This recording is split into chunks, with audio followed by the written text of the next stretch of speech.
देवाधिदेव महादेव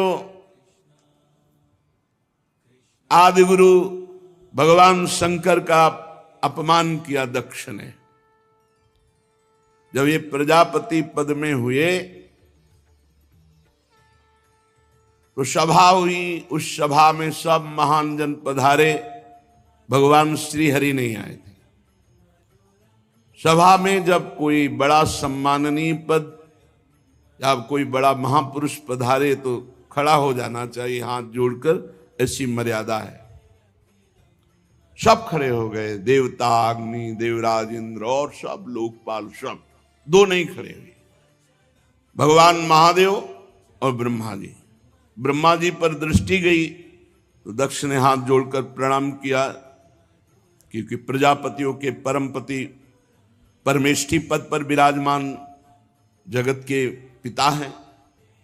जब दृष्टि महादेव जी पर गई तो उनको बड़ा गुस्सा आया कि हमारा दामाद है, पुत्र के समान है, पर उठकर ना तो अभ्यर्थना वंदना ही की, ना वचन से कुछ बोले, बस कड़ुआ ही कड़ुआ बोलते रहे। पीछे आपने प्रसंग में सुना, जब महादेव जी ने देखा बहुत इधर उधर दोनों तरफ से शाप हो रहा है, तो खिन्न होकर के चल दिए।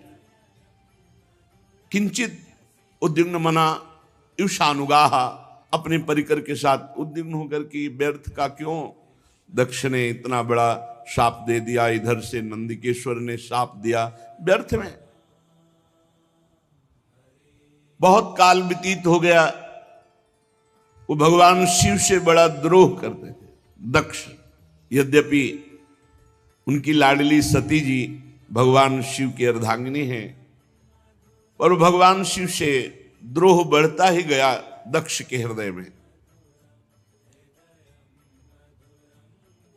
सदा विद्विष तोरेवम कालौ वै धीमानयो, उस द्वेष को बार बार चिंतन करके नया बढ़ाता गया।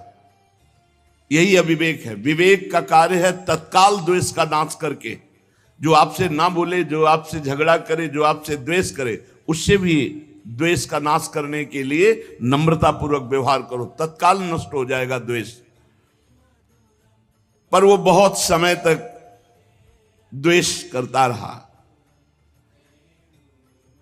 जब कोई महापुरुष से द्वेष करे और उसकी उन्नति हो तो जान लेना ये उन्नति नहीं है, ये उसको ऊपर चढ़ाकर पटकने के लिए व्यवस्था की गई। उसी समय ब्रह्मा जी ने प्रजापति तो पहले ही बना दिया था, प्रजापतियों का अधिपति बना दिया। प्रजापति नाम सर्वेशा माधिपत्य स्मयो भवत, और बढ़ा दिया, समस्त प्रजापतियों का अधिपति। अब तो और अहंकार बढ़ गया। भगवान शंकर को नीचा दिखाने के लिए ब्रह्म ऋषियों को निमंत्रण दिया और वाजपेय यज्ञ किया, बिल्कुल शिव का भाग नहीं दिया। फिर बृहस्पति शव नामक बहुत बड़ा यज्ञ है ये। जब इस यज्ञ को अनुष्ठान में बड़े बड़े ऋषियों को निमंत्रण, सब भगवत स्वरूपों को निमंत्रण, लेकिन भगवान शंकर के यहां कोई निमंत्रण नहीं, यज्ञ में कोई भाग नहीं।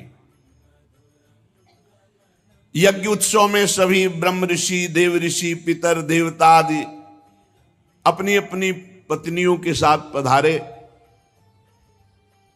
सबका विधिवत स्वागत किया दक्ष ने। खास बात यहां थी कि जो और बहनें थी सती जी की, तो कैलाश के ऊपर ही से विमान से चर्चा करते हुए जा रही थी। बड़ा निमंत्रण दिया है पिताश्री ने, बहुत आदर पूर्वक ऐसा। दक्ष कुमारी सती जी ने ये सुना। सती बिलोके व्योम विमाना, जात चले सुंदर विधि नाना। महाराज, कोई यज्ञोत्सव हो रहा है, हमें लगता है हमारे पिताजी का। क्या ये जो हमने सुना सही है भगवान शिव से? पूछ्यो तब शिव कहो बखानी, पिता यज्ञ सुनी कछु हर्षानी। भगवान शिव ने कहा सत्य है, तुम्हारे पिता इस समय बड़े पद पे हैं, बहुत बड़ा यज्ञ कर रहे हैं, और ये सब निमंत्रित देवांगनाएं, देवता, तुम्हारी बहनें, ये सब जा रही हैं।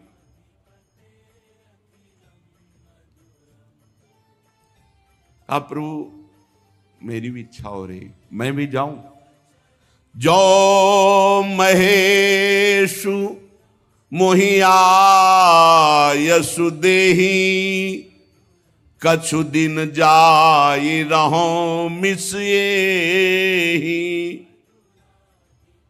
यदि भगवान शिव की आज्ञा हो तो मैं भी उत्सव में सम्मिलित हो जाऊं, वहां जाके दर्शन करूं। पिता भवन उत्सव परम, जो प्रभु आयसु होई, तो मैं जाऊं कृपायतन, सादर देखन सोई। यदि स्वामी का करुणा में प्रभु का आदेश हो तो मेरे पिताजी के यहां बड़ा उत्सव हो रहा है, आपने ही अभी बताया, तो मैं जाऊं, उस उत्सव में सम्मिलित हो जाऊं। क्योंकि जानती भगवान शिव जाएंगे नहीं, बहुत बड़ा द्वेष मानते हैं दक्ष। तो अपने हृदय से इतना प्रियता है माता में, पिता में, कि अम्बा जी कहती है यदि आपका आदेश हो तो मैं जाऊं। अपने स्वामी, अपने प्रीतम से जो द्वेष करता है, अपमान करता है, निंदा करता है, साप दे दिया, अब प्रधानता प्रियतम की होनी चाहिए या पिता पक्ष की? भगवान शंकर ने कहा, कहेहु नीक मोरेहु मन भावा, यह अनुचित नहीं नेवत पठावा। ठीक कह रहे हो, मुझे भी अच्छा लग रहा है, अपने पिता के यहां जाना चाहिए, पर उन्होंने निमंत्रण नहीं दिया। सबको विश्व में निमंत्रण दिया है, पर हमें निमंत्रण नहीं दिया। ब्रह्म सभा हमसन दुख माना, तेहि ते अजहु करहि अपमाना। ब्रह्म सभा में एक बार तब से लेकर अभी तक वो द्वेष ही द्वेष कर रहे हैं और अपमान करते जा रहे हैं। जो बिनु बोले जाहु भवानी, रही न सीलु स्नेहु न कानी। मुझे लगता है कि बिना बुलाए तुम्हें जाना नहीं चाहिए, नहीं तो तुम्हारा सील, स्नेह, शांति, मान, मर्यादा सब भंग हो जाएगी। नहीं जाना चाहिए। तो अंबाजी ने भगवान शिव की तरफ प्रश्नवाचक दृष्टि से देखा। महाराज, सारी बात तो आपकी ही है, यदि आप खड़े हो जाते तो मेरे पिता क्यों नाराज होते और ये समस्या ही ना बनती। भगवान शंकर ने कहा, तुयोदितम शोभन मेव शोभने, अनाहुता अप्यभियंति बंधुषु। सुंदरी, तुम कह सकती हो कि उठ के खड़े होना, प्रणाम करना, अभ्यर्थना करना, आपने क्यों नहीं किया? देहाभिमान से उत्पन्न हुए अहंकारी को हम कभी सम्मान नहीं करते। भगवान शिव क्या कह रहे? देहाभिमान जिसके छाया है, ऐसे अहंकारी, मदाभिमानी, द्वेषी, इनका हम सम्मान नहीं करते। विद्या, तपस्या, धन, सुदृढ़ शरीर, जवान अवस्था और उच्च कुल, ये 6 सत्पुरुषों में तो गुण का काम करते हैं, पर यही अगर नीच स्वभाव वालों में आ जाएं तो अभिमान बढ़ा देते हैं और दोष का काम करते हैं। उनकी विवेक शक्ति नष्ट हो जाती है और वो महापुरुषों का भी अपमान कर देते हैं। इसी से जिन्हें तुम अपना बांधव समझ रही हो वो हमें शत्रु समझ रहे हैं। तुम्हें नहीं जाना चाहिए। बाण से बिंदने पर हृदय में उतना कष्ट नहीं होता जब प्रियजनों के द्वारा बाणी से हृदय भेद दिया जाता है। रात दिन वो बाणी वाले दुख देते रहते हैं, पीड़ा देते रहते हैं। सुंदरी, तुम जानती हो कि तुम्हारे पिता बड़ी उन्नति को प्राप्त हैं। वे तुम्हें बहुत प्रेम भी करते थे, अब नहीं करेंगे क्योंकि तुम मेरी अर्धांगिनी हो। तुम्हें मान नहीं मिलेगा क्योंकि मुझसे वो द्वेष करते हैं। जीव की वृत्ति के साक्षी अहंकार शून्य महापुरुषों की समृद्धि को देखकर हृदय में संताप और इंद्रियों में वृथा होती है अहंकारी को। जैसे दैत्यगण हरि से द्वेष करते हैं, ऐसे अहंकारी महापुरुषों से बिना कारण के द्वेष करते हैं, उनकी निंदा करते हैं, उनका अपमान करते हैं। सुमध्य में सुंदरी ये सम्मुख जाना, नम्रता दिखाना, खड़े होना, प्रणाम करना, ये लोक व्यवहार है। तत्वज्ञानियों के द्वारा ये सब नहीं होता। तत्वज्ञानी बहुत अच्छे ढंग से लोक व्यवहार का निर्वाह करते हैं। क्या वो अंतर्दृष्टि से आत्मभाव में भगवान वासुदेव का ही नमन करते हैं, किसी दूसरे का नहीं।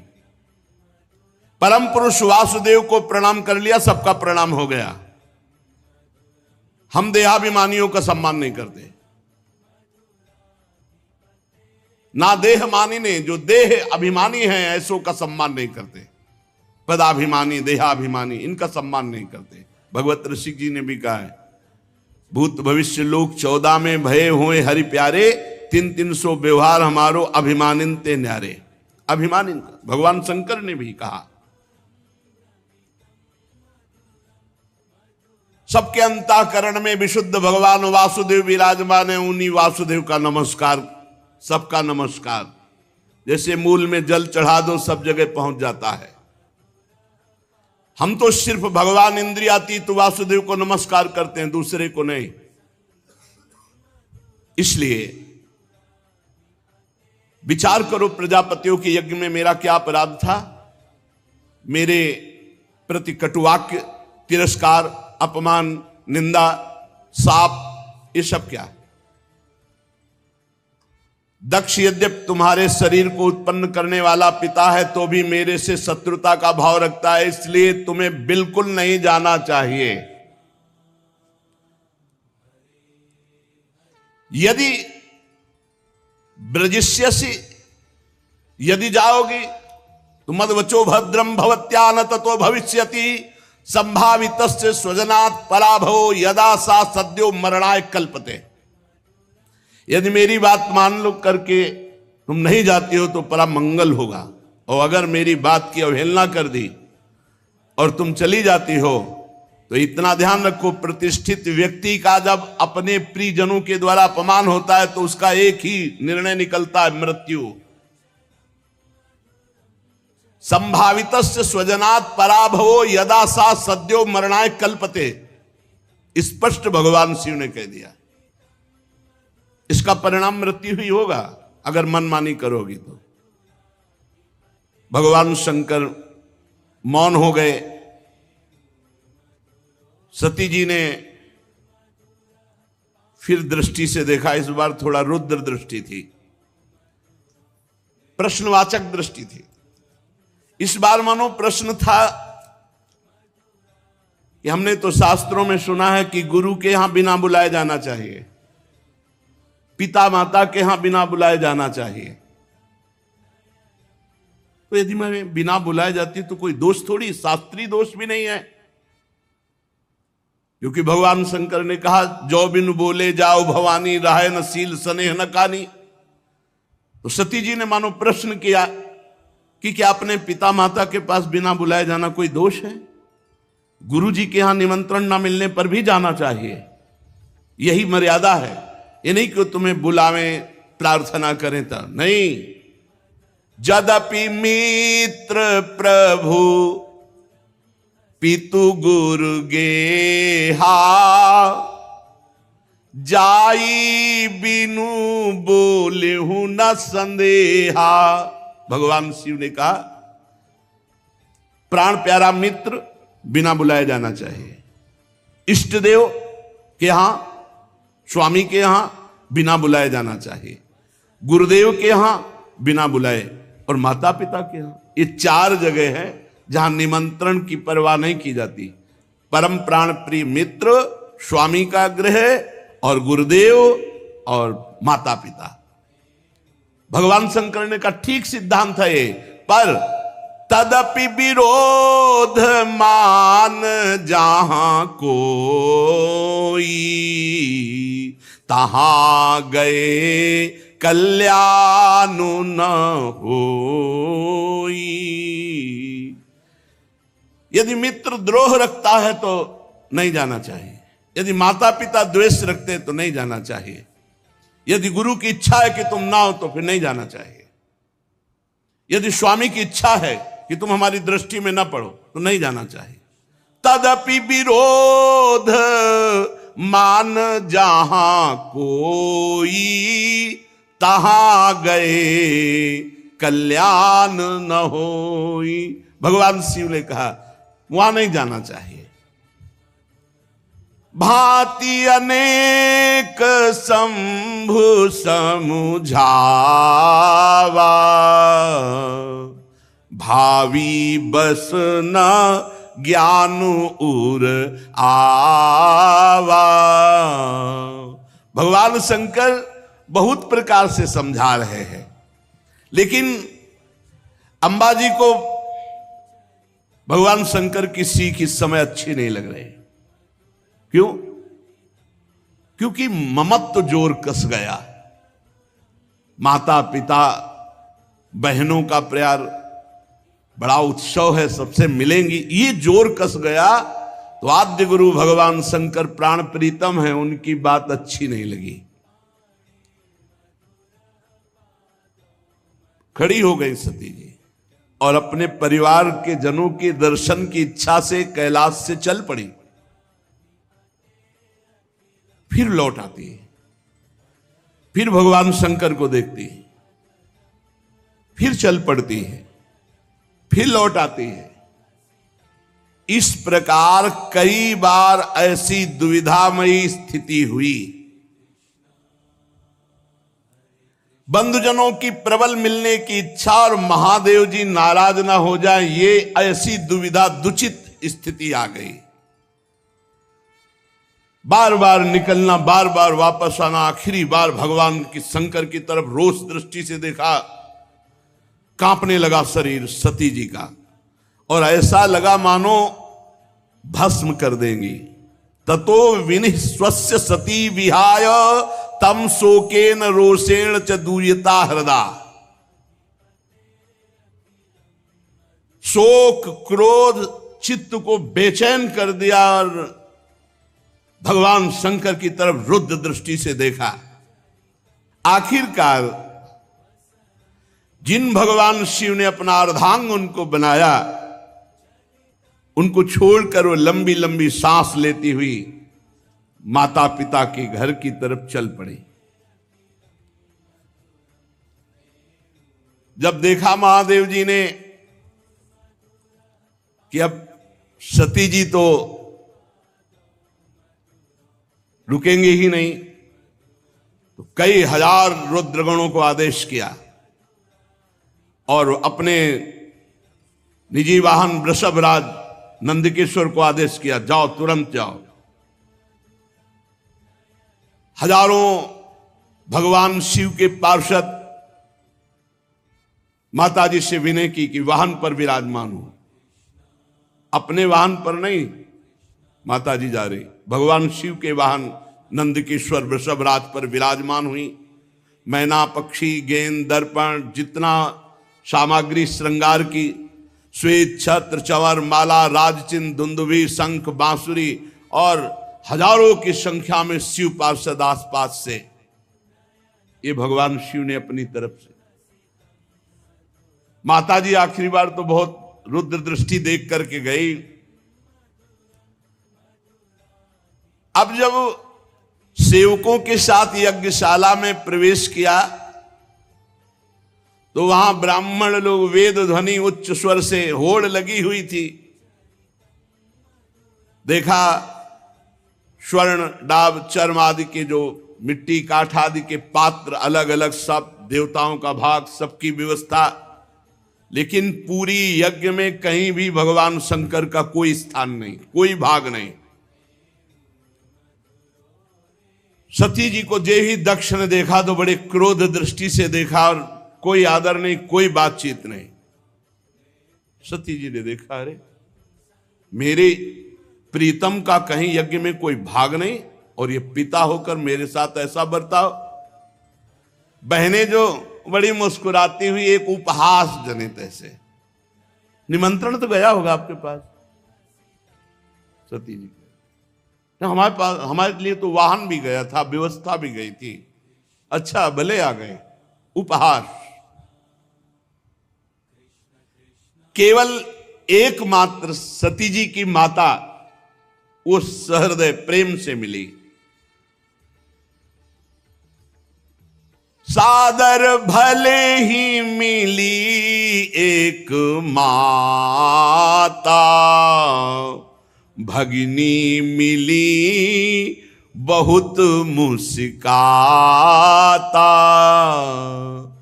दक्षिण कछु पूछी कुशलाता, सती बिलो की जरे सब गाता।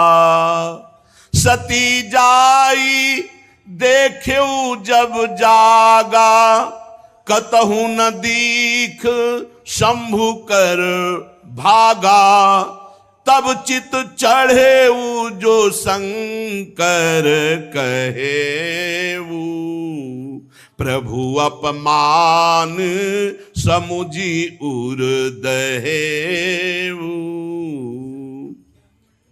सती जी ने देखा कि बहनें मुस्कुरा करके मिल रही हैं, पिता तो देखते ही जल गया और भगवान शंकर का कहीं कोई भाग नहीं। बहुत क्रोध आया, मानो संपूर्ण लोगों को अंबा भस्म कर देंगी। दक्ष की तरफ देखकर कहा, कर्म मार्ग के अभ्यास में घमंडी शिव जी से द्वेष करता है। तब तक मर्यादा रहती जब तक इष्ट पर प्रहार न हो। अगर इष्ट के संबंध पर प्रहार हो तो जैसे पिताश्री कह के बात करने वाले प्रहलाद जी ने दैत्यराज कह के बात किया, ऐसे का कर्म मार्ग के अभ्यास में लगा हुआ घमंडी तो भगवान शिव से दोह करता है। लड़खड़ा रही थी क्रोध में वाणी अंबा जी की, तू पिता है क्या? तू जानता है भगवान शंकर से बड़ा कोई सृष्टि में है? नायस्य लोके त्यतिसायनः प्रियस्तथा प्रियो देह भृताम प्रियात्मना तस्मिन् समस्तात्मनि मुक्त वैरिके ऋते भवंतम कतमः प्रतीपयेत। तू जानता है जिनका न कोई प्रिय है ना प्रिय है, सदैव अपने आत्म स्वरूप में निमग्न रहते हैं, उनसे वैर किया तूने। सर्व कारण परमेश्वर भगवान शिव से तेरे जैसा घमंडी और कौन हो सकता है जो वैर करे? ब्राह्मणों, तुम लोग दोष देख रहे हो फिर भी यज्ञ करा रहे हो। साधारण पुरुष ऐसा नहीं कर सकता। जिस यज्ञ में भगवान शिव का भाग नहीं दिया गया, अहंकार पूर्वक करता है, वो यज्ञ कैसा? इसका मतलब तुम सब दंड के भागी बनोगे। खेद है, महापुरुषों का अपराध जिस सभा में होता है और सभा सहती पूरी सभा को दंड भोगना पड़ता है, पूरी सभा को। जो दुष्ट मनुष्य स्वरूप इस शरीर को आत्मा मानता है और भगवान शिव से या महापुरुषों से द्रोह करता है, निंदा करता है, उसका सर्वनाश निश्चित होता है। महापुरुष नहीं करते कुछ, उनकी चेष्टा पर ध्यान भी नहीं देते, परंतु उनके चरणों की धूल उस महान अपराधी को भस्म कर देती, नष्ट कर देती है। महापुरुषों की निंदा जैसा जघन्य कार्य इन देहाभिमानी को ही शोभित होता है। शिव, ये दो अक्षर एक बार जिसकी मुख से निकल जाए तत्काल समस्त पापों का नाश करके परम पद प्रदान कर देते हैं। शिव, भगवान शंकर की आज्ञा का कोई उल्लंघन त्रिभुवन में कर सके? पवित्र कीर्ति मंगल में मेरे स्वामी शंकर से द्वेष करता है पिता, तू अमंगल रूप है, तेरा सर्वनाश निश्चित है। अंबा जी बोली, अरे भगवान शिव तो महापुरुषों के भी महापुरुष है, जिनका मन मधुकर ब्रह्मानंद रस में डूबा रहता है, जिनके चरणों की सेवा के लिए सनक सनंदन सनातन सनत कुमार बड़े बड़े ब्रह्म ऋषि याचना करते हैं। उन विश्वबंधु विश्व आत्मा भगवान शिव से वैर तेरे जैसा अहंकारी ही कर सकता है। अरे भगवान शिव स्मशान भूमि की चिता को लगाते हैं, नरमुंडों की माला पहनते हैं, जटा बिखेरे भूत पिशाच साथ रखते हैं, पर उनके चरणों से गिरे हुए निर्माल्य को ब्रह्मा आदि बड़े बड़े देवता मस्तक पर धारण करते हैं। निरंकुश, धर्म मर्यादा विहीन, अय दक्ष, जब मेरे स्वामी ये कहेंगे आओ दक्षायणी, तो मैं सुन नहीं पाऊंगी, क्योंकि शरीर से तेरा संबंध है और तू मेरे प्रीतम से द्रोह करता है, निंदा करता है। जब अपने स्वामी की कोई निंदा करे तो शरीर में सामर्थ्य हो तो उसकी जबान काट ले, नहीं तो कान बंद करके निकल जाए। अंबा जी कह रहे, करुणों पिधाए निर्याद्यत कल्प ईशे धर्मा वितर स्तृणभिर नभिरस्य माने छिंदात प्रसई रुसती मसतीम प्रभुश्चे जिभ्याम। या तो कान में अंगुली डाल करके सभा से निकल जाए और या उसकी जबान काट दे जो अपने इष्ट की, अपने स्वामी की निंदा कर रहा हो। बकवाद करने वाली अमंगल रूप दुष्ट जिह्वा को काट डाले। दोनों इस समय में नहीं कर सकती, ना कान में अंगुली डाल के यहां से जा सकती हूं और ना तेरी जबान काट सकती हूं, इसलिए मैं अपने प्राण तो दे सकती हूं। सती जी ने कहा, भगवान नीलकंठ शिव की निंदा करने वाले, तेरे से शरीर संबंध रखता है कि तू पिता कहलाता इस शरीर का। तो जैसे कोई भूल से गंदी वस्तु खा ली जाए तो उसे वमन किया जाता है, ऐसे भूल से मैं तेरे यहां पुत्री हुई हूं आकर, और तू मेरे प्रीतम का द्रोही है, इसलिए मैं इस शरीर को नहीं रखूंगी, क्योंकि शरीर तेरे से संबंध रखता है। महामुनि जिनके चरणों का आश्रय लेकर स्वरूप में रमण करते हैं, जो विधि निषेध से परे तत्व हैं, उन प्रभु शिव की अवहेलना। अरे अज्ञानी, तुझे पता नहीं मेरे प्रीतम शिव क्या है। पिताजी,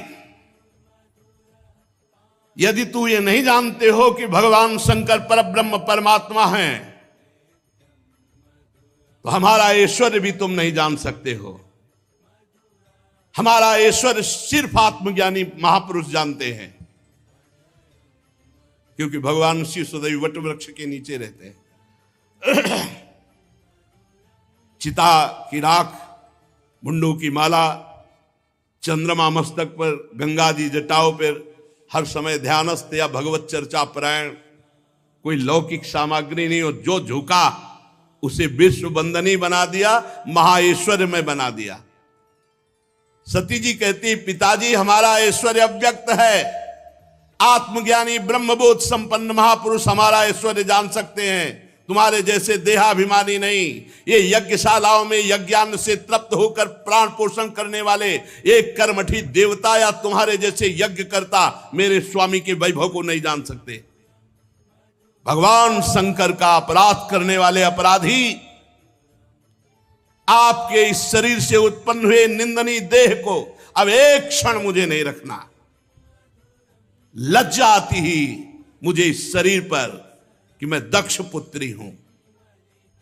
मेरे प्राण प्रीतम शिव का अपराध करने वाले, तुझे धिक्कार, और तेरी पुत्री कहलाने वाले शरीर को धिक्कार। अगर मैं वापस जाती हूं और भगवान शिव कहेंगे आओ दाक्षायणी, दक्ष पुत्री आओ, ये मैं नहीं सुन सकती। ये मैं नहीं सुन सकती कि भगवान शिव का अपमान करने वाले शरीर से हमारा संबंध है।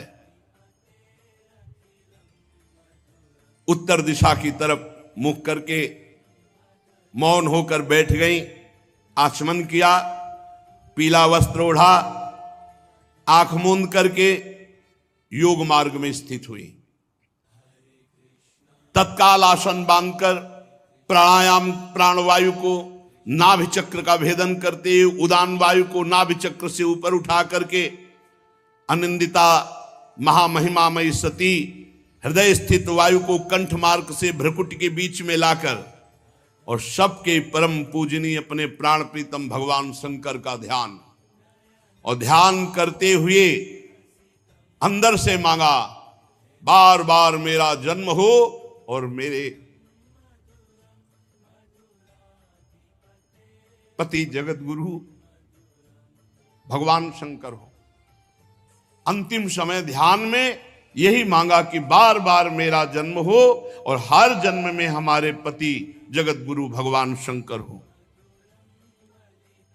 बस भगवान शंकर के ध्यान में तन्मय होकर सब कुछ भुला दिया। यहां तक ये भूल गई कि मैं दक्ष पुत्री सती हूं, सब विस्मृत, केवल शिव। तुरंत आग लग गई, चरणों से लेकर पूरे शरीर में आग लग गई। भगवान शिव के चिंतन में तन्मय और अपने प्राण त्यागने की जे भी धारणा की तो योगाग्नि प्रकट हो गई अंबा जी के शरीर में। हाहाकार मच गया, पूरे शरीर में दिव्य आग। समस्त देवता जो यज्ञ में सब कोलाहल मच गया, भागे सब इधर उधर भागे कि अब तो आतंक हो जाएगा, अब तो सर्वनाश का खेल होगा। क्योंकि सती जी ने शरीर छोड़ दिया तो ये रुद्रगण कैसे किसी को चैन से रहने देंगे। जो बड़े बड़े याज्ञिक थे उन्होंने कहा, अरे ये दक्ष के दुर्व्यवहार से कुपित होकर देवादिदेव महादेव की प्रिया सती ने अपने शरीर को त्याग दिया। अरे देखो, सारे चराचर के जीव इस दक्ष प्रजापति की संतान है, फिर भी ये कैसा दुष्ट है। अपनी पुत्री शुद्ध हृदया सती का आदर नहीं किया, भगवान शिव का ऐसा निरादर किया कि उसने प्राण त्याग दिया। बड़ी सब बातें होने लगी। अरे कम से कम जब शरीर छोड़ रही थी उस समय शंकर द्रोही रोक देता, लेकिन इसने तो बात ही नहीं की। जेव ही ये सूचना, यज्ञ मंडप के बाहर शिव पार्षद खड़े थे, शिव पार्षदों को सूचना मिली, हाहाकार मचा हुआ, सती जी ने अपने शरीर में योगाग्नि प्रकट कर ली। अब तो उठा उठा करके पटकने लगे जितने भगवान शिव पार्षद थे, जो मिले पंडित यजमान, जो भयंकर रुद्र लीला। महाराज सर्व समर्थ भृगु जी ने देखा यज्ञ में तो विघ्न डाल दिया, तो उन्होंने अपहृतम रक्ष इस मंत्र का उच्चारण करके जय स्वाहा दक्षिणाग्नि में आहुति दी, तो रिभु नाम के महान बलवान देवता प्रकट हुए तत्काल मंत्र के बल से, और बड़े तेजों में ब्रह्म तेज से संपन्न। और उन्होंने जलती हुई लकड़ी जो मिला उठा उठा कर भगवान शंकर के गणों की पिटाई करके भगा दिया यज्ञ रक्षा के भृगु जी के मंत्र से। उधर देवर्षि नारद जी भगवान शंकर शांत बैठे हुए थे। हर हर महादेव, नारायण नारायण नारायण। भगवान शंकर ने आंख खोला, बोले प्रभु बड़ा मंगल हो गया। दक्ष ने आपका भाग नहीं दिया यज्ञ में, और माता जी से बात भी नहीं की। आपकी निंदा, आपका अपमान ना सह सकने के कारण सती देवी ने योगाग्नि के द्वारा अपने शरीर को भस्म कर दिया। और आपके पार्षद जब उनको दंड देने लगे तो भृगु जी ने रिभुओं को मंत्र के द्वारा इतना प्रबल पार्षद रूप प्रकट किया कि आपके पार्षदों को मार के भगाया वो आ रहे हैं। भगवान शंकर उस समय सती का भस्म होना, पार्षदों का अपमान, तो क्रुद्धा सुदृष्टोष्ठ पुटः सा धूर्तिजटाम। भगवान शिव क्रोध से ओठ चबाने लगे और जटाएं से बिखेर ली और एक जटा पकड़ी जो बिजली की तरह चमक रही थी और उखाड़ कर पृथ्वी पर पटक दिया एक जटा को। जे ही पटका तो इतनी जोर का अट्टहास हुआ मानो विश्व का विनाश हो जाएगा। देखा, देखते देखते जमीन से आकाश को चीरते हुए इतना भयानक वीर, इतना शरीर विशाल था कि ऐसे देखो तो छाती स्वर्ग तक पहुंच चुकी थी। 1000 भुजाएं, मेघ के समान श्याम वर्ण, जलते हुए 3 विशाल नेत्र, बाहर मुंह से निकली हुई विकराल दाढ़ें, अग्नि की ज्वाला के समान लाल लाल जटाएं, गले में नरमुंडों की माला और 1000 हाथों में 1000 अस्त्र धारण किए हुए। तम किम करोमीति गृणंतमाह बद्धांजलिम। भगवान भूतनाथा, हाथ जोड़कर वो महावीर बोला, हे भूतनाथ, क्या आज्ञा है हमारे लिए। दक्षम सयज्ञम जहि मद भटानाम त्वम गणो रुद्र भटांश को मैं। भगवान शंकर ने कहा, जाओ दक्ष, उसके यज्ञ, पार्षद, यज्ञ करता सबको नष्ट कर दो।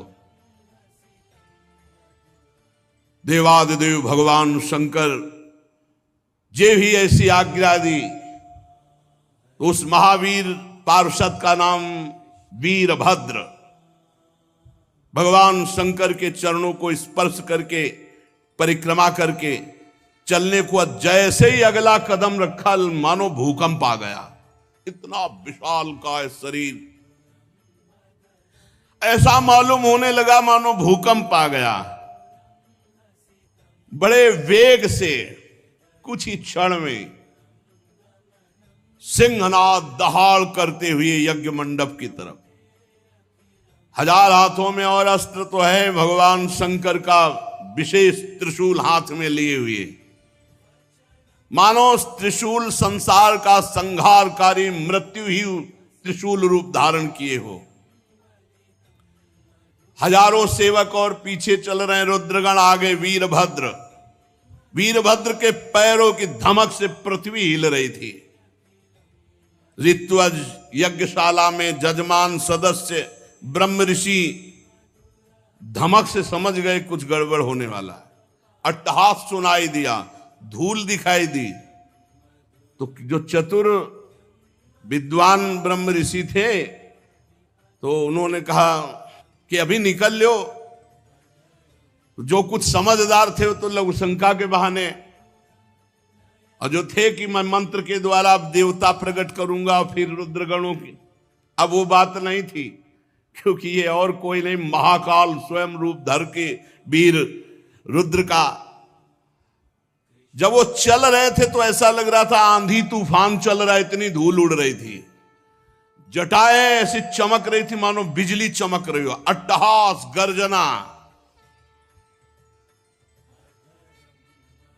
दक्ष पत्नी प्रसूति अन्य स्त्रियों से व्याकुल होकर कहने लगी कि अब सर्वनाश निश्चित है, क्योंकि सती का तिरस्कार हुआ, महादेव जी को पता चल गया। भगवान शिव के अनादर का परिणाम अभी सर्वनाश शुरू हो जाएगा, मुझे अनुभव हो रहा है। इतने ही में प्रलय काल उपस्थित जटाजूट बिखेरे हुए, शस्त्रास्त्रों से सुसज्जित और सामने तांडव करते हुए, और रुद्रगण और विशाल काय शरीर वीरभद्र मेघ गर्जना के अट्टहास से दसों दिशाएं कंपायमान कर दी। बार बार शिव शिव वीर रुद्र पुकारते, मानो विधाता ने साक्षात काल की रचना की हो विनाश के लिए। जो महात्मा जन ब्रह्म ऋषि भाग नहीं पाए, वो एक दूसरे की तरफ दया की दृष्टि से देख रहे थे। कोई मंत्र है, उच्चारण करो, अब बचाओ। इसी समय दौड़ करके रुद्र सेवकों ने संपूर्ण यज्ञ मंडप को, जो लघु शंका के लिए निकल गए थे तो बड़े प्रवीण थे, घेर लिया और भगवान शिव के जो गण हैं, किसी का मुख मगरमच्छ जैसा, कोई भूरे रंग का, कोई बौना, कोई कैसे कैसे भगवान शिव के गण हैं। जितने वहां थे, किसी को मुख में डाला, किसी को मसला, किसी को काटा, किसी को मारा, वहां हाहाकार मचा। किसी ने यज्ञशाला के खंभों को तोड़ दिया, किसी ने यज्ञ के पश्चिम भाग को नष्ट कर दिया, किसी ने सभा मंडप को, किसी ने उत्तर भाग को, किसी ने यजमान गृह को, किसी ने पाकशाला को, किसी ने यज्ञ के पात्र जो देवताओं के भोग, लघुशंका का यज्ञ नष्ट हो, दक्ष नष्ट हो और संपूर्ण सभा को दंड मिले, ये भगवान शिव का आदेश है। जो अग्नियां घी से तृप्त लघुशंका, पेशाब, हर देवता को दंड मिल रहा है। यहां भगवान शिव का तांडव शुरू। रुजुर यज्ञ पात्राणि तथैकेगाग्नीन नाशयन कुंडेषु मूत्रयन केचित भिदुर्वेद मेखला। कोई यज्ञ कुंड में पेशाब कर रहा है, कोई वेदिक जो मंत्रों से मेखला सूत्रों से सुरक्षित रखा गया तोड़ दिया। कोई भी अग्नि वहां सुरक्षित नहीं थी जिसमें लघुशंका न की, सब बुझा दी। जो बड़े बड़े ऋषि शुरुआत लिए थे, पकड़ पकड़ के दाढ़ी मार पिटाई दक्षगण। भगदड़ मच गई पूरी यज्ञशाला में। जो देवता भागे उठा के पटक दिया। मणिमान जी ने भृगु जी को, जो देवता विभू प्रकट किए थे, बांध लिया, उठा के पटक दिया और छाती में धर करके चरण उनकी दाढ़ी उखाड़ी। चंडीस ने पूखा को, जब वो साप दे रहे थे ना, देखते जो हंस रहे थे, और जब सती जी नाराज होके बोल रही थी तब हंस रहे थे, तो चंडीस ने पहला घूंसा मारा कि 32 उनके बाहर निकल आए। जो पूषा देवता थे, नंदीश्वर ने भग देवता को पकड़ा हो, आंख दिखा दिखा के दोनों आंखें फोड़ दी। और वीरभद्र ने प्रजापति दक्ष को ऐसे, जैसे बाज अपने पंजे में पकड़ लेता छोटे पक्षी को, ऐसे दक्ष प्रजापति को पकड़ा। भगवान शंकर के रुद्रों की जो सेना थी, भयंकर लीला शुरू हुई। बड़े बड़े देवता गिरा के मार पत्थर कुचल रहे हैं। जितने ऋत्वा सदस्य देवता जितने आए हुए निमंत्रण में थे, कोई ऐसा नहीं जिसको पीटा न हो, जिसके अंग भंग ना हो गए हो। भगदड़ मच गई पूरी, किसी को भागने नहीं दिया, आसपास से घेरे हुए। भृगु जी शुरुआ हाथ में लिए थे। वीरभद्र का बड़ी लंबी दाढ़ी उखाड़ ली। जो प्रजापति ऐसे मुछ ऐठे हुए सब बैठे थे, महादेव जी के पार्षदों ने मुछ उखाड़ ली, किसी की दाढ़ी उखाड़ ली, दांत तोड़ दिए, आंख फोड़ दिए। भारी देवादिदेव महादेव जी के पार्षद, इस समय न कोई मंत्र काम कर रहा है ब्रह्म ऋषियों का, न साफ काम कर रहा है कि जाओ कुछ नहीं, जल लिए रहो हाथ में, कुछ नहीं। ये शिव प्रताप है।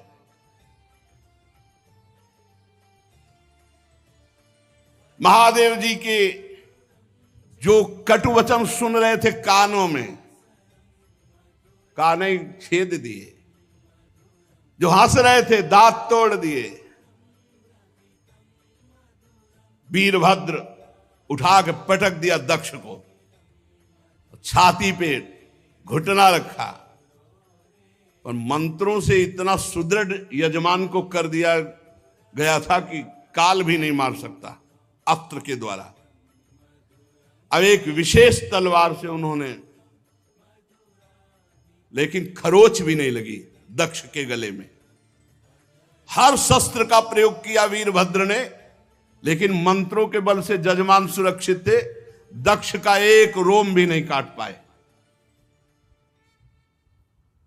तब वीरभद्र ने कहा जरूरत ही नहीं अस्त्र की, धरालाद और पकड़ के खोपड़ी ऐसे ऐंठ करके, वैसे किसी अस्त्र से नहीं काटा, ले तुम्हारे मंत्र काम।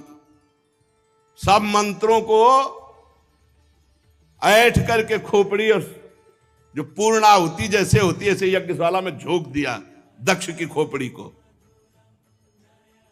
यजमान दक्ष का धड़ लेकर के यज्ञाग्नि में, भूत प्रेत पिशाच तांडव कर रहे हैं यज्ञ में, हाहाकार मच गया। वीरभद्र ने संपूर्ण यज्ञ को विध्वंस कर दिया, कोई सुरक्षित नहीं, सब नष्ट भ्रष्ट किया और क्षण में कैलाश वापस।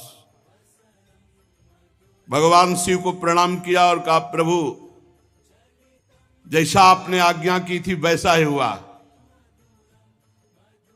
त्रिशूल पट्टिस गदा पर एक मुदगर आयुधों से छिन्न भिन्न होकर ऋत्वज सदस्य जजमान सब नष्ट भ्रष्ट कर दिए गए। अब उनमें जिनकी सांसें चल रही थी, अब ऐसे ऐसे महापुरुष थे, अंतर्ध्यान हुए, ब्रह्मा जी के पास पहुंचे, बोले प्रभु ऐसा ऐसा सब पूरा। दो नहीं गए थे इस यज्ञ में, ना ब्रह्मा जी गए थे ना भगवान हरि गए थे। ये पहले से जानते थे कि जहां शिव का अपमान होता है वहां सर्वनाश लीला होती है, इसलिए यज्ञ में नहीं गए थे, न ब्रह्मा जी न श्री हरि। जब जो बचे हुए देवता वो जाकर के वहां प्रार्थना की, सब अंग भंग। भगवान श्री हरि ने कहा परम तेजस्वी पुरुष का अगर कोई दोष भी बन जाए तो उसका अपराध नहीं करना चाहिए, फिर निर्दोष महापुरुष का अपराध करने पर तो सर्वनाश हो ही जाएगा। अगर वो तेजस्वी पुरुष है, अगर उससे कोई अपराध भी बन जाए तो उसके साथ अपराध के बदले में अपराध न करे, नहीं तो नाश हो जाएगा। फिर जो निर्दोष महापुरुष हैं उनकी निंदा उनका अपमान तो सर्वनाश कर ही देगा। और फिर तुम लोगों ने भगवान शंकर का अपमान, भगवान शंकर की निंदा, भगवान शंकर को भाग न देना। चलो अब जो हुआ सो हुआ, सब चलो भगवान शंकर के पैर पकड़ो। तुम लोग शुद्ध हृदय से यदि भगवान शंकर की प्रार्थना करोगे तो बहुत जल्दी आशुतोष हैं, वो बहुत जल्दी प्रसन्न हो जाते हैं। दक्ष के दुर्वचन, दक्ष का अपमान, प्रिया सती का वियोग, इसलिए तुम यदि मंगल चाहते हो, दूसरा संकल्प ना बनने पावे, सब चलो भगवान शंकर के पैर पकड़ो चल के, क्षमा अपराध मांगो। अगर दूसरी बार कुपित हो गए तो लोकपालों के सहित लोक के लोक भस्म हो जाएंगे, किसी की ताकत नहीं कि बचा सके। भगवान ने ऐसा कहा। भगवान रुद्र परम स्वतंत्र हैं, उनकी सामर्थ्य को न तो कोई ऋषि मुनि जानता, न कोई देवता जानता है, न देवराज इंद्र जानते हैं, न यज्ञ स्वरूप और कोई, और यहां तक कि मैं स्वयं नहीं जानता हूं क्यों कितने सामर्थ्यशाली हैं। इसलिए एक ही उपाय है, चलो सब चरण पकड़ लो भगवान शंकर की।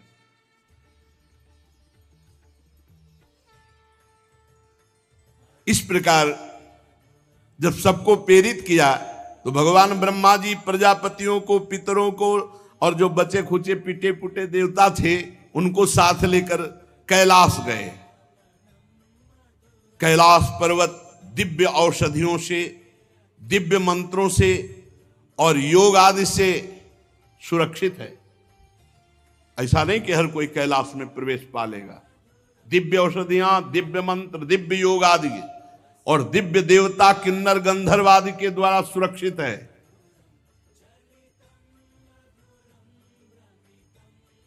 मणिमय शिखर कैलाश पर्वत के विभिन्न दिव्य धातुओं से युक्त है।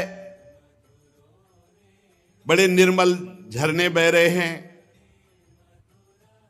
बहुत सुंदर विहार स्थली कैलाश पर्वत। मोरों के शोर, मदांध भ्रमरों के गुंजार, कोयलों की कुहू कुहू ध्वनि, पक्षियों का कलरव और कल्प वृक्ष की ऊंची ऊंची डालियां जिनमें पक्षी चहक रहे। बड़ा सुंदर कलकल ध्वनि झरनों की हो रही है। मंदार, पारिजात, सरल, तमाल, साल, ताड़, कचनार, असन, अर्जुन, इनके बड़े बड़े वृक्ष हैं। आम, कदम्ब, नीप, नाग, पुन्नाग, चंपा, गुलाब, अशोक, मौलसिरी, कुंद, कुर्बक, सुनहले शतपत्र कमल, इलायची, मालती की मनोहर लताएं, कुब्जक, मोगरा, माधवी की बेलें, ये बहुत सुंदर, ये सब देवता लोग देखते हुए जा रहे हैं। कटहल, गूलर, पीपल, पाकर, बड़, गूगल, भोज वृक्ष, औषधि जाति के पेड़, केले, नाना प्रकार के सुपारी, राजपूग, जामुन, खजूर, आमड़ा, आम, पियाल, महुआ, लिशौड़ा, ये बड़े बड़े वृक्ष। सरोवर सुंदर सुंदर जिनमें उत्पल, कलहार, शतपत्र, सहस्त्रपत्र के कमल खिले हुए हैं। झुंड के झुंड पक्षी वहां भ्रमण कर रहे हैं। हरिन, बानर, जंगली सुअर, सिंह, रीछ, शाही, नीलगाय, सरब, बाघ, कृष्ण मृग, भैंसे, करणांत, एक पद, अश्वमुख, भेड़िया, कस्तूरी मृग, ये सब झुंड के झुंड बनाकर, और देखा कि उसके चारों ओर नंदा नाम की दिव्य नदी, जिसमें केवल देवी सती ही स्नान करती थी। परम पवित्र कैलाश पर्वत की रमणीयता को देवता बड़े आश्चर्यचकित होकर देखते हुए जा रहे हैं। वहां अलका नाम की एक सुरम्यपुरी सौगंधिक वन देखा, जिसमें सुगंध फैलाने वाले सौगंधिक नाम के कमल खिले हुए थे। नंदा और अलकनंदा नाम की दो नदियां कैलाश के आसपास। तीर्थपाद श्री हरि के चरण रज के संयोग से अत्यंत पवित्र अलकनंदा, देवगंगा। अलकापुरी चांदी, सोने, बहुमूल्य मणियों, सैकड़ों विमानों से छाए। इसके बाद जैसे बिजली चमकती है, ऐसे तेजों में शिखर कैलाश के। कुबेर भगवान के सेवक शंकर जी के हैं। अलकापुरी कुबेर की राजधानी है। उसको छोड़कर जब आगे बढ़े तब देखा 100 योजन ऊंचा बट वृक्ष, 100 योजन ऊंचा, 100 योजन 400 कोस। सायोजन सतोत्सेधः पादो न विटपायतः। 100 योजन ऊंचा बट वृक्ष, 400 कोस ऊंचा। 75 योजन चारों तरफ डाले। 75 योजन, 75 योजन, 75 योजन, 75 योजन चारों तरफ। और हर ऋतु बट वृक्ष के नीचे, कहीं वर्षा ऋतु, कहीं शरद ऋतु, कहीं शिशिर ऋतु, हर ऋतु। ये भगवान शिव का बैठने का बट वृक्ष है। 100 योजन ऊंचा, 75 योजन की चारों तरफ डाले, और 6 ऋतुएं, और पूरे वट वृक्ष में एक भी घोंसला नहीं, एक भी पक्षी नहीं बैठेगा। भगवान शिव का ये वास स्थल, ये महायोगमय बट वृक्ष है। सब ब्रह्मादि देवताओं ने देखा भगवान शंकर विराजमान है, शांत स्वरूप, गौर वर्ण। भगवान भूतनाथ का श्रीअंग बड़ा ही आकर्षणकारी गौर वर्ण। सनक सनंदन सनातन सनत कुमार और सिद्धगण और कुबेर और भी बड़े बड़े ब्रह्म ऋषि सब हाथ जोड़े बैठे हुए हैं। देवर्षि नारद सनातन ब्रह्म के विषय में कुछ प्रश्न किया है, उसका उत्तर भगवान शिव दे रहे हैं। भस्म, त्रिपुंड, जटा, मृगचर्म, मस्तक पर चंद्रकला धारण किए हुए बैठे हुए भगवान शिव। बड़ा सुंदर रूप है। ये जो स्वरूप इस समय बताया जा रहा है, कृतोरौ दक्षिणे सभ्यम पाद पद्मम च जानु जी, ये हमारे ध्यान का विषय था। बाहुम प्रकोष्ठे क्षमाला मासीनम तर्क मुद्रया, बायां चरण दायां चरण ऐसे हिलगा हुआ है, बायां चरण दाहिनी जांग पर है और बायां हाथ बाएं घुटने पर, यहां कलाई में रुद्राक्ष की माला और तर्क मुद्रा से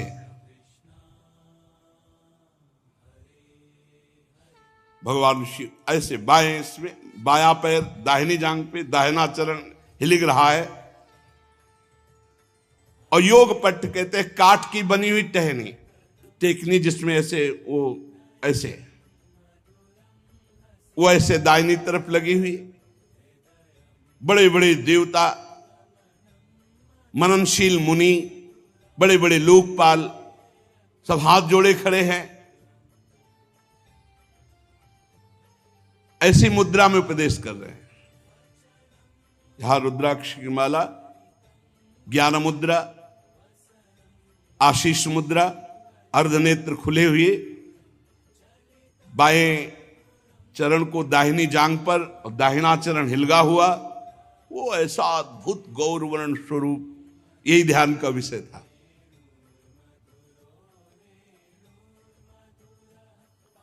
समस्त देवता दैत्यों के अधिपति ब्रह्मादि सब महादेव जी के चरण कमलों की वंदना की।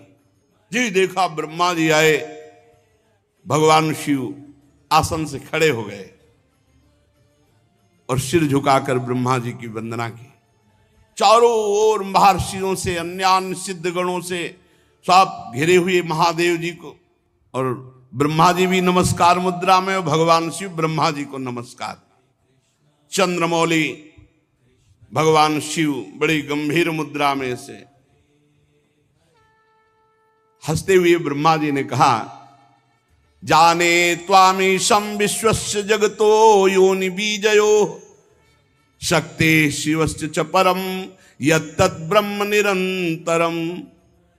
मैं जानता हूं स्वामी, आप संपूर्ण जगत के रचयिता है, पालन करता है और संहार करता है। ब्रह्मा जी कह रहे, विश्व की योनि शक्ति और विश्व के पुरुष शिव स्वरूप आप ही पर ब्रह्म है, आपसे ही संपूर्ण सृष्टि प्रकट होती, शिव और शक्ति से। भगवान आप शिव शक्ति से संपूर्ण लीला करते हुए इस जगत को मकड़ी के जाले के समान प्रकट करते हैं, इसी पर खेलते हैं। आपकी ही बांधी हुई वर्णाश्रम धर्म की मर्यादा है। महामंगल में महेश्वर जो आपकी आराधना करते हैं, वो स्वर्ग चाहे तो स्वर्ग, मोक्ष चाहे तो मोक्ष, धन चाहे तो धन, जो चाहे आप प्रदान करते हैं। महानुभाव, हम सब आपको प्रणाम करते हैं, अपने आप को आपके चरणों में समर्पित करते हैं। प्रभु, ये पशु स्वभाव वाले लोगों की गलती पर आप क्रोध न कीजिए। प्रभु आप कृपा कीजिए। ये देहाभिमानी लोग, इनकी नियत अच्छी नहीं होती। ये दूसरों की उन्नति देखकर रात दिन कुढ़ा करते हैं और बड़े मर्म भेदी अज्ञानी दुर्वचन बोलते रहते हैं। प्रभु आप जैसे महापुरुषों को इनको दंड देना उचित ही है, पर अब शांत हो जाइए। प्रभु ये अज्ञान के द्वारा मारे हुए हैं। देवाधिदेव भगवान आप प्रसन्न होइए। ब्रह्मा जी ने, समस्त देवताओं ने बड़ी प्रार्थना की। कहा प्रभु यदि आप प्रसन्न हैं तो भगत देवता के नेत्र फोड़ दिए गए, उनके नेत्र मिल जाएं। भृगु जी की दाढ़ी जम आवे, जिन जिन के दांत मुंह आंख सब तोड़े गए हैं, सब देवता सबके अंग ठीक हो जाएं। रुद्रदेव जो जहां घायल हुआ है, जो जहां मारा गया है, वो वहीं से जी जाए, उसके अंग जग जाएं। और प्रभु अब कृपा करो, जजमान भी जिंदा होना चाहिए, यज्ञ भी पूरी होनी चाहिए। महादेव जी ने कहा मैं किसी पर नाराज नहीं होता हूं।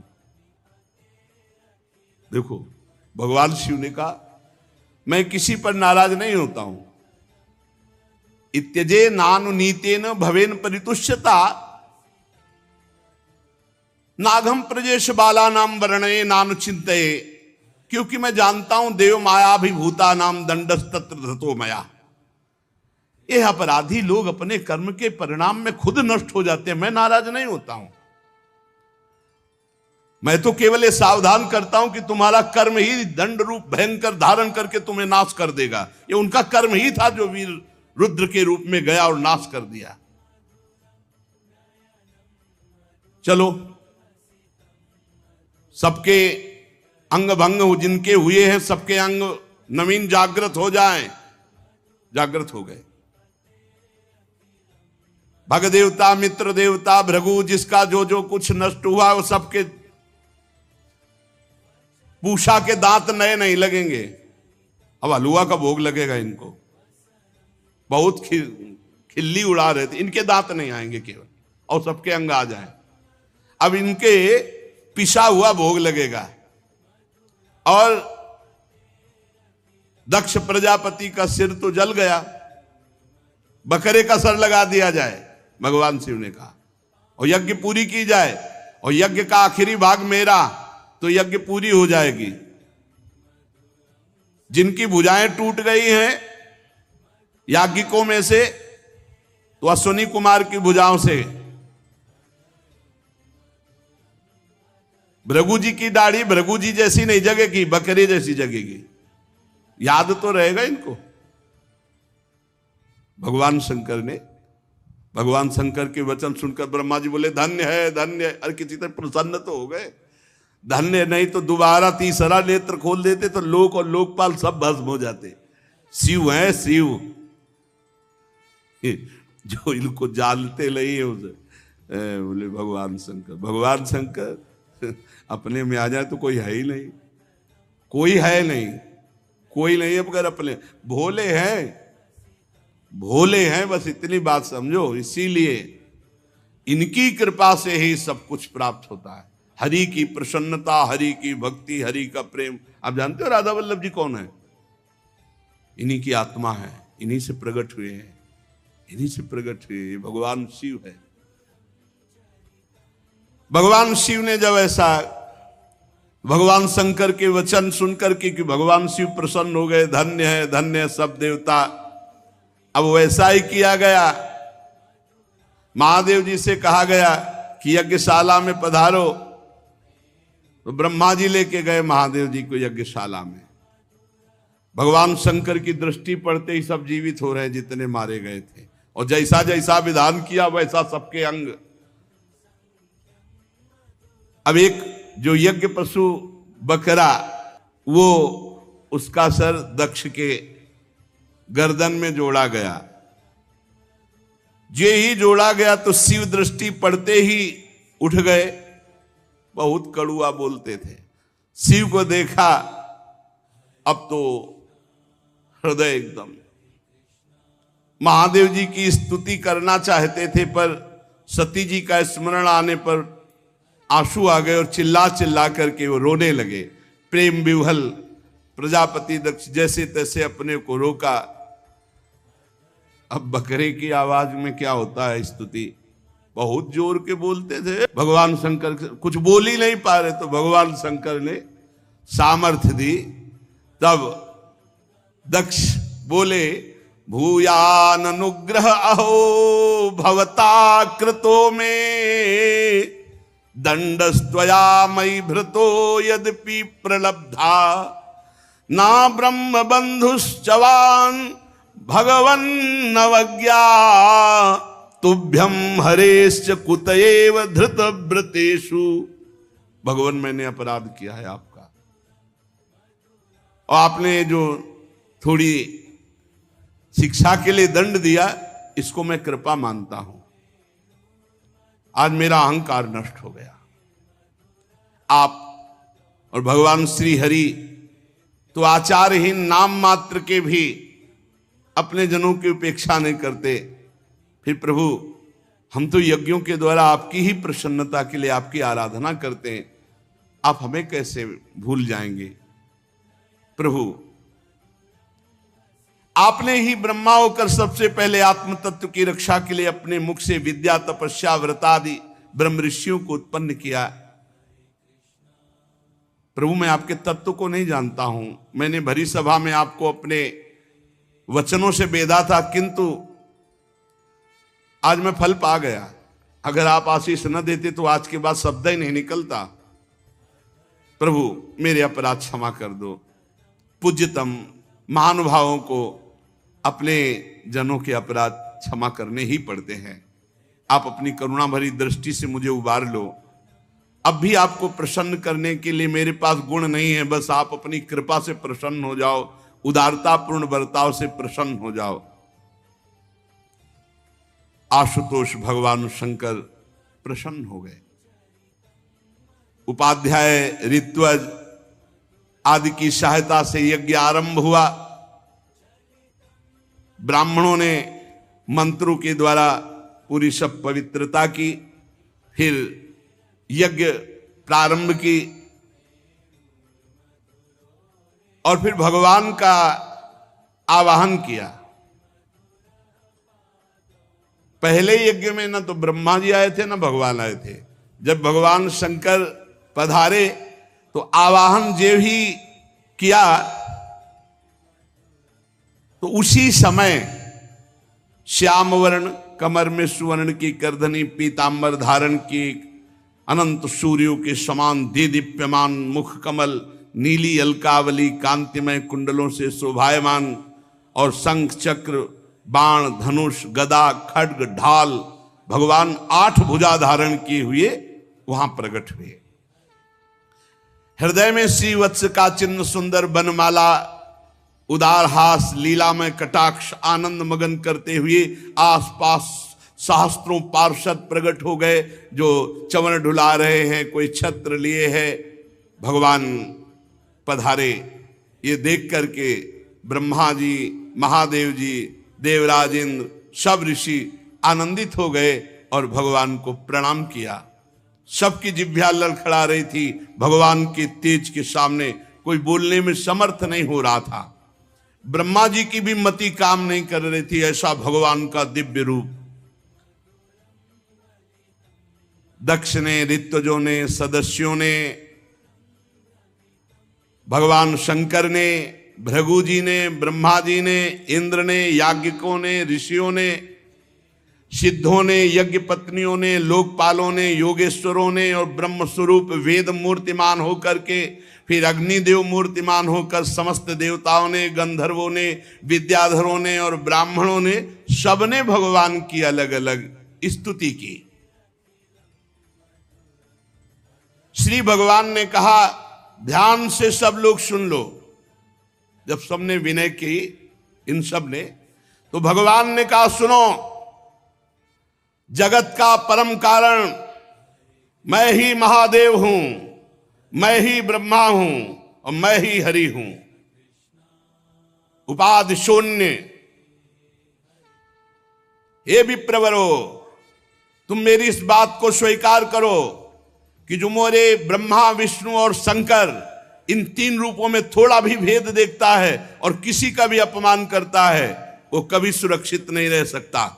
भगवान कह रहे अहम ब्रह्मा च सर्वश्च जगतः कारणम परम आत्मेश्वर उपदृष्टा स्वयं दृग विशेषण आत्ममायाम समाविश्च सोहम गुणमयीम द्विज सृजन रक्षण हरन विश्वम दध्रे संज्ञाम क्रियोचिताम। सृजन करना ब्रह्मा रूप से, रक्षा करना विष्णु रूप से और विनाश करना शिव रूप से। मैं इन क्रियाओं को स्वीकार कर 3 रूपों में प्रकट हुआ हूं। इसलिए हम तीनों में कभी कोई भेद न करे। मैं परब्रह्म हूं।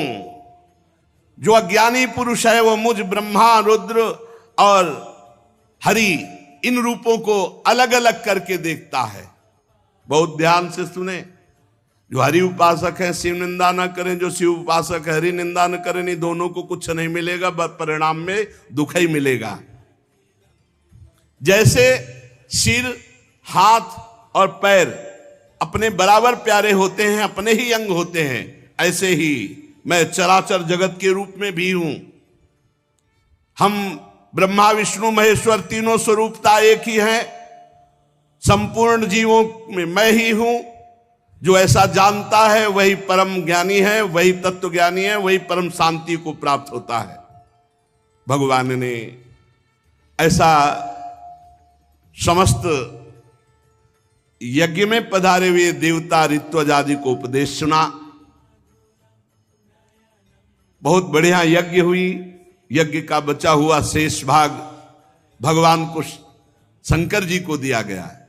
इधर एवं दाक्षायणी हित्वा सती पूर्व कलेवरम यज्ञे हिमवता क्षेत्रे मेना या मित सुश्रुम। जिस समय सती जी शरीर त्याग रही थी तो केवल भगवान शंकर का चिंतन था, तो शरीर त्याग कर हिमालय की पत्नी मेना के गर्भ से जन्म लिया। अंबाजी ने जो सती स्वरूप से थी वो अपना शरीर जब पूरा किया तो हिमालय के यहां सती मरत हरि सन बरु मांगा, जन्म जन्म शिव पद अनुरागा, तेहि कारण हिम गिरि गृह जाई, जन्मी पार्वती तनु पाई। अपना शरीर छोड़ते समय अंबा ने भगवान शिव का चिंतन किया था और ये बात कही थी कि जन्म जन्म भगवान शिव हमारे पति हों। हिमांचल के घर में पार्वती के रूप में माता जी ने जन्म लिया। जब से उमा जी हिमांचल के घर में जन्मी तब से रिद्धियां सिद्धियां संपत्तियां वहां सेवा में उपस्थित हो गई। बड़े बड़े मुनियों ने हिमालय में आश्रम बना लिया और तपस्या परायण हुए। सब प्रकार के नए नए वृक्ष सदा पुष्प फलयुक्त हो गए और तरह तरह की मणियों की खानें हिमालय में स्वयं प्रकट हो गई। सब नदियों में स्वच्छ जल बह रहा है। पर्वत पर सभी प्रकार का आनंद छा गया क्योंकि जगन माता प्रकट हुई पार्वती जी के रूप में। पार्वती जी के हिमालय में प्रकट होने से अद्भुत संपत्ति शोभा, प्रतिदिन नए नए मंगल उत्सव और बड़े बड़े ऋषि मुनि वहां आकर दर्शन करते। नारद जी पधारे हिमांचल के घर में। पर्वतराज हिमांचल ने चरण धोए, उत्तम आसन पर बैठाला, स्त्री सहित मुनि के चरणों में प्रणाम किया, चरणोदक पान किया, घर में चरणोदक छिड़का। हिमांचल ने कहा हमारा बड़ा सौभाग्य है प्रभु आप पधारे, और प्रभु आपकी कृपा से एक तेजोमयी दिव्य पुत्री प्रकट हुई है। त्रिकालज्ञ सर्वज्ञ तुम, गति सर्वत्र तुम्हारी, कहो सुता के दोष गुण मुनिवर हृदय विचार। लाके पार्वती जी को, पार्वती जी के गुरु है नारद जी। नारद जी के सामने जगन माता अंबा जी को, जो अभी बहुत छोटी स्वरूप में है, कन्या रूप में, प्रणाम करवाया। महाराज आप त्रिकालज्ञ हैं, सर्वज्ञ हैं, आप बताइए इस कन्या के भाग्य रेखा में क्या है। नारद मुनि ने देखा मन से, वो तो जान ही रहे कि शिव प्रिया है। तुम्हारी कन्या सब गुणों की खान है, स्वभाव से सुंदर सुशील और बहुत ज्ञान समुद्र है। लक्षण विचार के कहा इनका नाम उमा, अंबिका, भवानी ऐसे नामों से पुकारी जाएंगी। ये बड़े शुभ लक्षण हैं।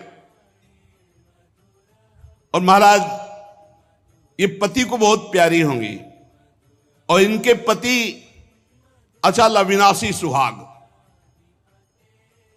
बड़ा यश फैलेगा आपका। सारे जगत में इससे बढ़कर कोई पूज्य नहीं होगा। जो इसका पूजन करेंगे वो जो कामना करेंगे वो प्राप्त कर लेंगे।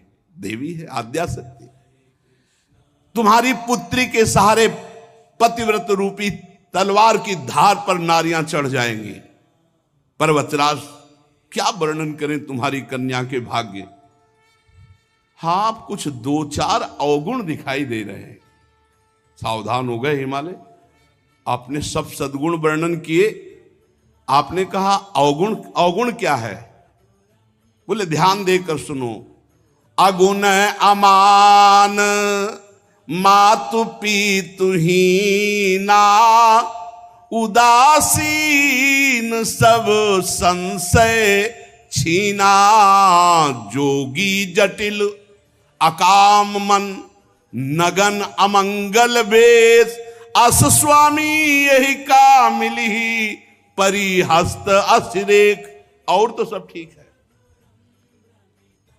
इसका जो पति होगा गुणहीन, गुणहीन का मतलब त्रिगुणातीत, सतोगुण रजोगुण तमोगुण से परे, मानहीन अर्थात आत्मस्वरूप, माता पिता विहीन।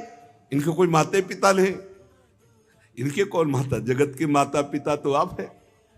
और उदासीन, किसी से मतलब नहीं, और लापरवाह, परम स्वतंत्र, बेपरवाह, जोगी, जटाधारी, काम है ही नहीं हृदय में, दिगंबर रहते हैं, कभी बागंबर धारण कर लेते हैं। बस एक ही कमी है, पति ऐसा मिलेगा, और तो सब ठीक है। नारद जी की वाणी सुन करके सखियों को और उमा जी को, मैना और हिमांचल को, सबको आंसू आ गए, लेकिन अलग अलग भाव में। हिमांचल और मैना जी के आंसू आ गए, इतनी सुंदर पुत्री, ओ ऐसा विधाता की बुद्धि खराब, ऐसा वर्ग की, और उनके आंसू आ गए। सखियों का, हमारी सखी इतनी सुंदर, ऐसा पति। और उमा जी के आए कि जिनको मैं चाह रही थी, ये सारे लक्षण उन्हीं में है, ये सारे लक्षण उन्हीं में है, अर्थात वो मुझे प्रभु शिव ही वर रूप में मिलेंगे। लेकिन कहा किसी से कुछ नहीं, सबके आंसू आ रहे, दशा अलग अलग है चिंतन की। सखियां पार्वती जी की तरफ देख रही कि इतना सुंदर रूप, त्रिभुवन त्रिपुर सुंदरी है माता जी, और पति ऐसा। कह रहे जोगी जटिल अकाम मन, नगन अमंगल वेश, अस्वामी यही का मिली, परी हस्तरेख। किसी की समझ में नहीं आ रहा। मानो हाथ जोड़कर हिमवान कह रहे कि कोई अनुष्ठान, कुछ ऐसा जिससे ये रेखा बदल जाए, पति ऐसा ना हो मिले। देव ऋषि जी कह रहे नहीं, भाग्य रेखा तो वैसे ही भाग्य रेखा है, और हम जो जो आपको कह रहे हैं, हमारी बात कभी झूठी नहीं हो सकती, आप याद रखना। हिमवान, मैना, चतुर सखियां सब चिंतित हो गई। कहा मुनीस हिमवंत सुन, जो विधि लिखा लीलार, देव दनुज नर नाग मुनि को न मेट निहार। सुन लो भाई, जंतुर बंधवाने और नाना प्रकार के छूछा, सुन लो। भजन करो, भजन, भगवान का नाम जप करो, इस चक्कर में मत फंसो। कहा मुनीस हिमवंत सुनु, जो विधि लिखा लीलार, देव दनुज नर नाग मुनि को न मेट निहार। ये मारे घूम रहे, सोच रहे कि हम पापाचरण करें, मनमानी आचरण करें, और कोई जंतुर बांध देगा, कोई छूछा कर देगा, कोई हवन करवा देगा, कोई राख दे देगा। अरे अब तो पूछो नहीं, भरमार लगी, भरमार लगी। कहे मुनीश हिमवंत सुनु, जो विधि लिखा लीलार, देव दनुज नर नाग मुनि को न मेट निहार। बस ये बात सुन।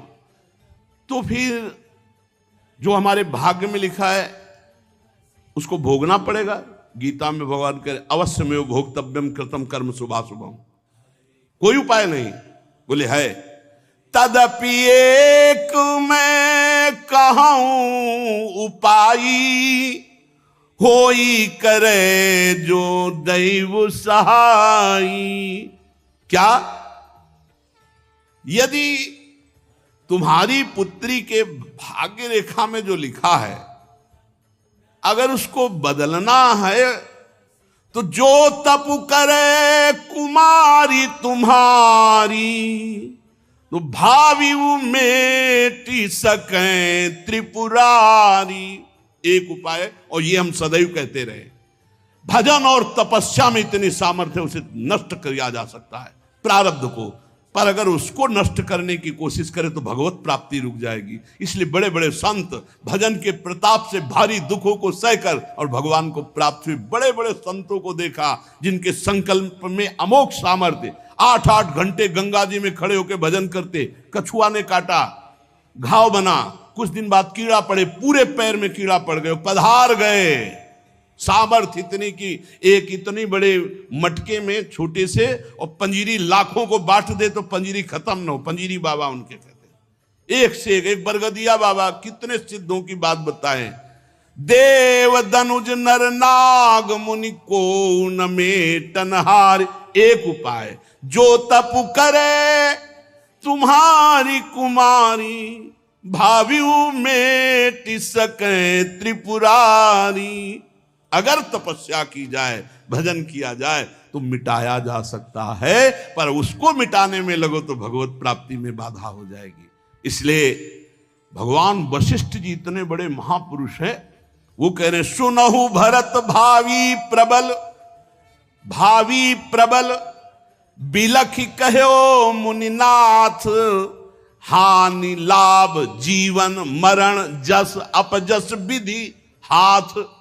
हमें तो समझ में नहीं आया आज तक नहीं समझ में आया।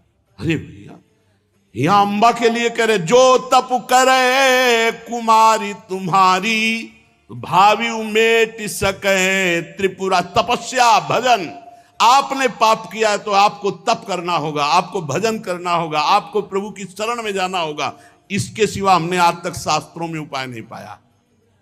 ये जो कुछ ऐसा है, या तो तुक्का लग जाता है, किसी का पुण्य बल से ठीक हो गया तो तुक्का लग गया, और नहीं तो भाई हमारी मान्यता में नहीं है। हमारी मान्यता, शास्त्र की मान्यता, संतों की मान्यता नहीं है। बड़े बड़े सिद्धों को देखा है अपने शरीर में भोग भोगते हुए, जिनमें इतनी सामर्थ्य है। पूज्य बाबा उड़िया बाबा और हरि बाबा गए, 108 गोपाल शास्त्र नाम और गिरिराज जी की 3 परिक्रमा लगाते। 108 गोपाल शास्त्र नाम का पाठ और गिरिराज जी की 3 परिक्रमा, और लकवा मार गया, पैरालिस कहते। तो उस गए बाबा और कहा कि अरे बाबा क्या आप लीला कर रहे हो, आप संकल्प करो तो भारत का पूरा ये पैरालिसिस खत्म हो जाए। आप, उन्होंने कहा ब्रह्मास्त्र का प्रयोग बाबा मच्छर मारने के लिए नहीं होता, और आप हमारी परीक्षा के लिए ऐसा कह रहे हो, आप भी ऐसा नहीं करोगे। तो हंस दिए। अरे भजन का प्रयोग रोग नष्ट करने के लिए नहीं, ये तो भवरोग नष्ट करने के लिए। जाहि जिसके जानने के बाद, जिसके पाने के बाद कुछ पाना बाकी ना रह जाए, वो भजन का प्रयोग है। जा सुनाम भव भेषा झरन घोर त्रिशूल, जिनका नाम इस भवरोग की औषधि। इसलिए भ्रमित मत हो, भगवान का नाम जप करते हुए जो दुख मिले उनको सह जाओ। भगवान के लीला चरित्रों का गायन करो, श्रवण करो, जिससे इसी जन्म में भगवत प्राप्ति हो जाए। माता जी की शेष चर्चा आगे। श्री राधा वल्लभ लाल।